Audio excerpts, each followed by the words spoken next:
"Get out of my house and never return," he thundered, his voice trembling with fury. Adanna stood frozen, her heart shattering with the weight of his words. Tears welled up in her eyes, but she dared not show them. With her father's final, crushing command, she knew there was no turning back. Alone, pregnant, and cast out, Adanna was forced into the unknown. How would she survive without anyone's help? What would become of her unborn child? The storm of uncertainty loomed. Follow her journey to find out.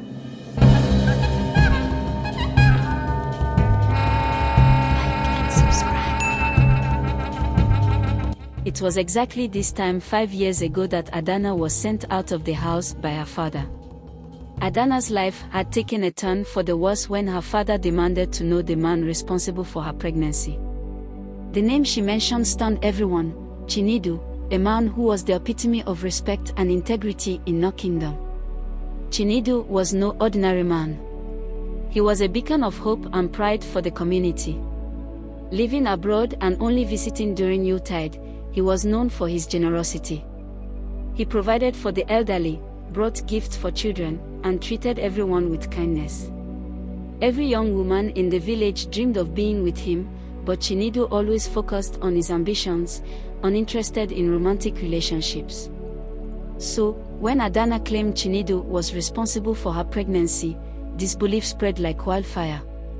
How could someone as virtuous as Chinedu engage in such behavior? Chinedu himself vehemently denied the allegations before returning abroad. His denial seemed truthful to everyone. After all, he had a spotless reputation. The gossip spiraled out of control, turning Adanna and her family into objects of ridicule. People whispered cruel things. Adanna's father wants to climb out of poverty using his daughter's lies. How dare she taint Chinedu's good name? Adanna's father, overwhelmed by the shame and desperate to preserve his reputation, did the unthinkable. He sent Adanna away.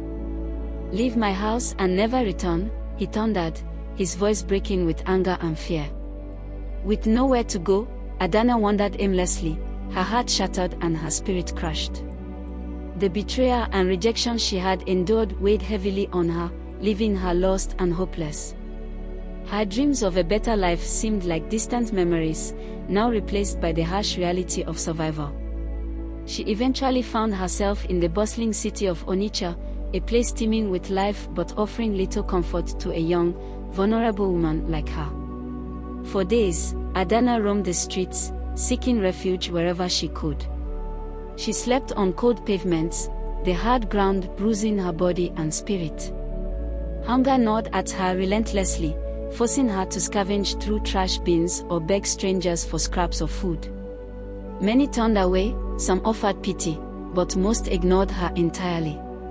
Her growing belly was a constant, undeniable reminder of her predicament, a silent witness to her despair and the life she was fighting to protect. One fateful afternoon, Adanna collapsed outside a small, busy restaurant, weak from hunger and exhaustion. A kind woman named Auntie Ifeoma noticed her and hurried over. "My dear, are you okay?" she asked gently, helping Adanna to her feet and guiding her inside. Seeing her fragile state, Auntie Ifeoma didn't hesitate to offer her a meal and a safe place to rest. Later that evening, after closing the restaurant, Auntie Ifeoma sat Adanna down to learn more about her. "Where are you from? Who is your husband? And what are you doing in Onitsha all alone?" she asked. With tears streaming down her face, Adanna poured out her story of rejection, heartbreak, and survival. Auntie Ifeoma listened with compassion, her eyes softening with pity. "You're too young to be suffering like this," she said. "For now, stay with me. You need a safe place." Under Auntie Ifeoma's care, Adanna began to heal, both physically and emotionally. In return, she helped out at the restaurant, gradually regaining her strength. Over time, she saved enough money to rent a tiny room of her own. Months later, Adanna gave birth to a healthy baby boy. She named him Ibuka, meaning God is great. Ebuka became her source of hope and purpose. His laughter was her solace, and his tiny hands gave her the strength to keep fighting. Despite her struggles, she poured every ounce of love and determination into building a better life for her son. Meanwhile, Chinedu returned to Nigeria to establish a business and got married to the love of his life, Edeora. Their wedding was a grand celebration, the talk of the town. The community rejoiced, showering them with blessings and gifts. But 2 years into their marriage, the whispers began. When would they have children, people asked. At first, the couple brushed off the comments, but as the years passed with no pregnancy, the pressure mounted. It had been 5 years now, and still, Adora's womb remained empty. One afternoon, Edeora was in the market buying foodstuffs when a woman, out of nowhere, hurled a cruel insult at her, calling her a barren woman. The words cut deep, striking her heart and leaving her shaken. That night, she tossed and turned, unable to sleep, her mind tangled in the harshness of the remark. Chinedu, her husband, noticed her distress and gently held her as she lay awake. "Don't worry, my love," he whispered softly, trying to ease her pain.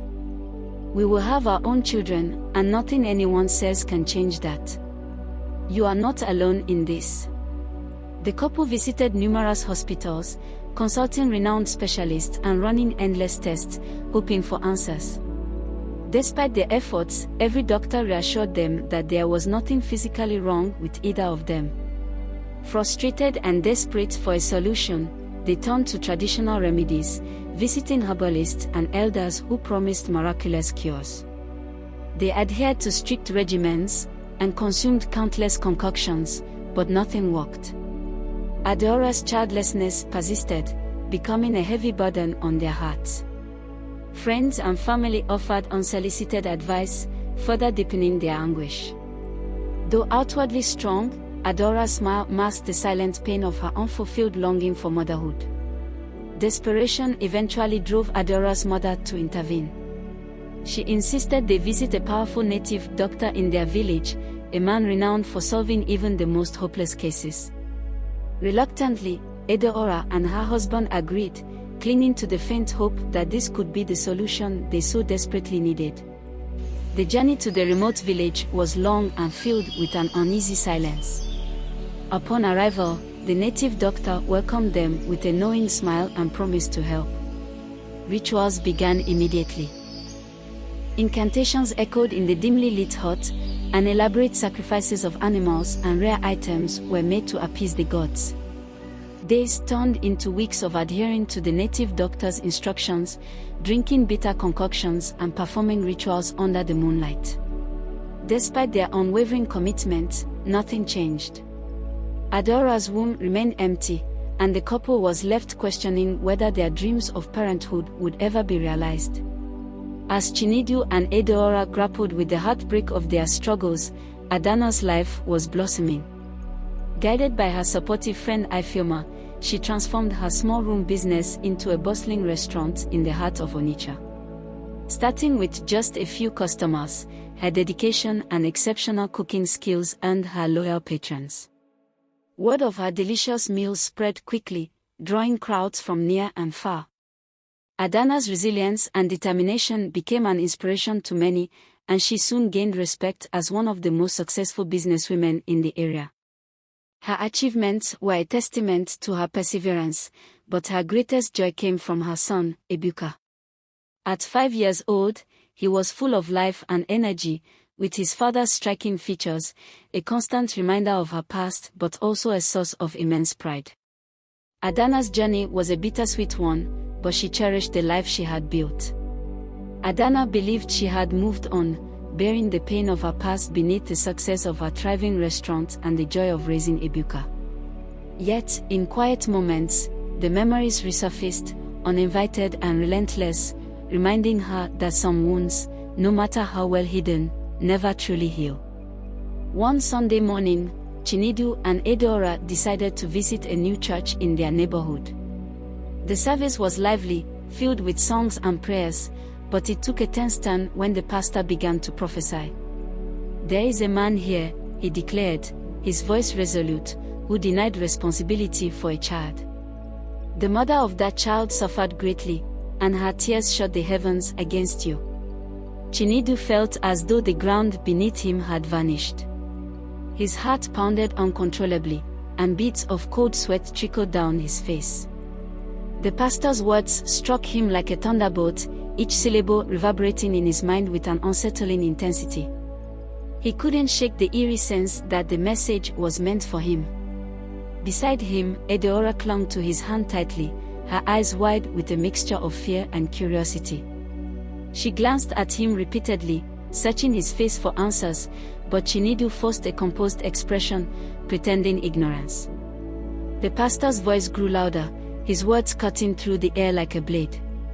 "You must seek forgiveness from the woman you wronged," he proclaimed, his gaze scanning the congregation. "Only then will the curse be lifted." Chinedu's throat went dry, his secret threatening to unravel. He avoided Adanna's gaze, but the guilt clawed at his soul. When they returned home, the weight of the prophecy hung heavily in the air, thick and oppressive. Chinedu could feel his heart pounding as he led Adanna to the living room. He sat down beside her, his hands trembling visibly. In his mind, he was contemplating whether to open up to his wife or not. Finally, his voice broke the silence, barely audible. Taking a deep breath, he began, his voice barely above a whisper. "Adanna," he said, avoiding her gaze, "the pastor's prophecy, it was about me." Adanna furrowed her brows, confusion flashing across her face. "What are you talking about?" she asked, her voice tinged with concern and curiosity. Chinedu swallowed hard, forcing the words out. "Years ago, I denied responsibility for a pregnancy. A woman I was with told me she was carrying my child. I denied her and turned my back on her. I never imagined it would lead to this." The color drained from Adanna's face as she processed his confession. Her initial shock gave way to anger and pain, her features twisting as tears spilled down her cheeks. "How could you?" she whispered, her voice quivering with pain and disbelief. Her hands trembled as she clutched the edge of her seat. "How could you do something so cruel, Chinedu? To me. To us." She cried bitterly, her heart breaking as the betrayal of her husband's past weighed heavily on her. Yet, as her sobs subsided, love and faith began to soothe her spirit. Though deeply hurt, she eventually forgave him, hoping they could move forward together. Haunted by the prophecy, Chinedu couldn't rest until he sought forgiveness. The search for Adanna was not only daunting but also deeply humiliating.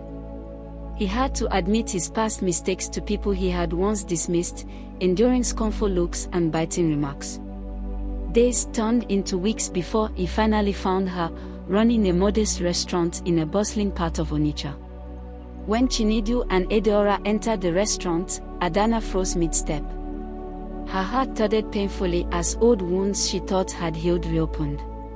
She recognized him instantly.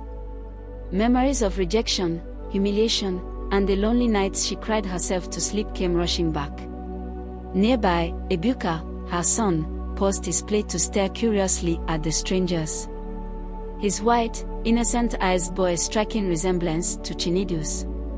"Adanna," Chinedu began, his voice trembling with guilt and uncertainty. "I've come to ask for your forgiveness." His words hung in the air, but Adanna remained silent, her expression unreadable. She glanced at him briefly, her face hardening, then turned her attention to the customers at her bustling restaurant. Ignoring Chinedu and Adanna's presence, she sent her young son, Ebuka, inside and coldly gestured for them to leave. Despite Chinedu and Adanna's repeated pleas, Adanna refused to respond. Their words fell on deaf ears as she maintained her icy silence. Realizing they were getting nowhere, they reluctantly left, burdened by the weight of their unresolved guilt. That evening, back in the village, Chinedu and Adanna sat together, discussing their next step. Adanna suggested seeking help from Adanna's family, particularly her father, Motsi Uche. Early the next morning, they made their way to Motsi Uche's house. At first, they were warmly received by the family, unaware of the purpose of their visit. However, when Chinedu and Edaora began pleading for forgiveness, Motsi Uche's demeanor changed instantly. His face darkened with anger, and he nearly threw them out. "How dare you show your face here after what you've done?" he roared. But his wife, Neoma, intervened, calming him down and urging him to listen. Reluctantly, Motsi Uche accepted their apology but warned, "The person you truly owe an apology is Adanna herself." He then agreed to accompany them to Onitsha to plead with his daughter. When Adanna saw them standing at the entrance of her restaurant, including her father, her eyes filled with tears, but not from pity. They brimmed with anger and deep-seated disbelief. She stiffened, her voice cold and unyielding. Chinedu stepped forward, his hands trembling. "Adanna, I am so sorry for what I did. Please forgive me," he pleaded, his voice thick with regret. "Forgiveness," she echoed sharply, her tone cutting through the air. "Do you even understand the pain you caused me? You denied me when I needed you the most. You humiliated me, abandoned me, and left me to raise our child alone without a shred of support." Chinedu lowered his head in shame, unable to meet her piercing gaze. "I know," he admitted, his voice breaking. "I was a coward, blinded by pride and selfishness. Please, Adanna, I beg you to find it in your heart to forgive me." Her father, Motsi Uche, stepped forward.